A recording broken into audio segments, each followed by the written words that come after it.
ಹುಬ್ಬಳ್ಳಿಯಲ್ಲಿ 5 ವರ್ಷದ ಬಾಲಕಿ ಮೇಲೆ ಅತ್ಯಾಚಾರದ ಯತ್ನ ನಡೆಸಿ ಕೊಲೆ ಮಾಡಿದ್ದ ಪರಮಪಾಪಿ ಕಾಮಾಂಧನನ್ನ ಪೊಲೀಸರು ಎನ್ಕೌಂಟ್ ಮಾಡಿ ಹೊಡೆದುರುಳಿಸಿದ್ದರು.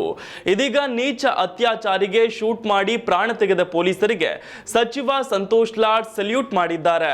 ನಟ ಧ್ರುವ ಸರ್ಜಾ ಈ ಬಗ್ಗೆ ಪೋಸ್ಟ್ ಮಾಡಿ ಪೊಲೀಸರಿಗೆ ಅಭಿನಂದನೆ ಸಲ್ಲಿಸಿದ್ದಾರೆ. ಘಟನೆಯಿಂದ ಕೆರಳಿ ಕೆಂಡವಾಗಿದ್ದ ನಾಡಿನ ಜನತೆ ಆರೋಪಿ ಹತ್ಯೆ ಬಳಿಕ ಪೊಲೀಸ್ ಅಧಿಕಾರಿಗಳ ಕಾರ್ಯಕ್ಕೆ ಮೆಚ್ಚುಗೆ ವ್ಯಕ್ತಪಡಿಸುತ್ತಿದ್ದಾರೆ. ಎನ್ಕೌಂಟರ್ ವೇಳೆ ಪೊಲೀಸ್ ಸಿಬ್ಬಂದಿ ಕೂಡ ಗಾಯಗೊಂಡಿದ್ದು ಕಿಮ್ಸ್ ಆಸ್ಪತ್ರೆಯಲ್ಲಿ ಚಿಕಿತ್ಸೆ ಪಡೆಯುತ್ತಿದ್ದಾರೆ.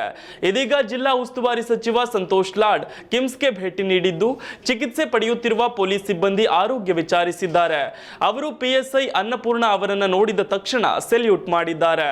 ಪಿಎಸ್ಐ ಅನ್ನಪೂರ್ಣ ಅವರು ಆರೋಪಿಗೆ ಶೂಟ್ ಮಾಡಿದ್ದು ಪೊಲೀಸರ ಈ ದಿಟ್ಟ ಹೆಜ್ಜೆಗೆ ಮೆಚ್ಚುಗೆಯ ಮಹಾಪೂರ ಹರಿದು ಬಂದಿದೆ. ಅಲ್ಲದೆ ನಟ ಧ್ರುವ ಸರ್ಜಾ ಅವರು ಸೋಷಿಯಲ್ ಮೀಡಿಯಾದಲ್ಲಿ ಈ ಬಗ್ಗೆ ಪೋಸ್ಟ್ ಮಾಡಿದ್ದಾರೆ. ಹುಬ್ಬಳ್ಳಿಯಲ್ಲಿ ಮಗುವನ್ನು ಅತ್ಯಾಚಾರ ಮಾಡಿ ಕೊಂದವನನ್ನ ಎನ್ಕೌಂಟರ್ ಮಾಡಿದ ಪಿಎಸ್ಐ ಅನ್ನಪೂರ್ಣ ಮತ್ತು ಹುಬ್ಬಳ್ಳಿ ಧಾರವಾಡ ಪೊಲೀಸ್ ಆಯುಕ್ತರಾದ ಶ್ರೀ ಎನ್ ಶಶಿಕುಮಾರ ಅವರ ತಂಡಕ್ಕೆ ಅಭಿನಂದನೆಗಳು ಎಂದು ಧ್ರುವ ಸರ್ಜಾ ಪೋಸ್ಟ್ ಮಾಡಿದ್ದಾರೆ. ಇನ್ನು ದುರಂತದಲ್ಲಿ ಬಲಿಯಾದ ಬಾಲಕಿಯ ಅಂತ್ಯ ಸಂಸ್ಕಾರವನ್ನು ದೇವಾಂಗಪೇಟೆಯ ರುದ್ರಭೂಮಿಯಲ್ಲಿ ನಡೆಸಲಾಯಿತು. ಈ ವೇಳೆ ಬಾಲಕಿಯ ಪೋಷಕರು ಕುಟುಂಬಸ್ಥರ ಆಕ್ರಂದನ ಕರುಳು ಹಿಂಡುವಂತಿತ್ತು.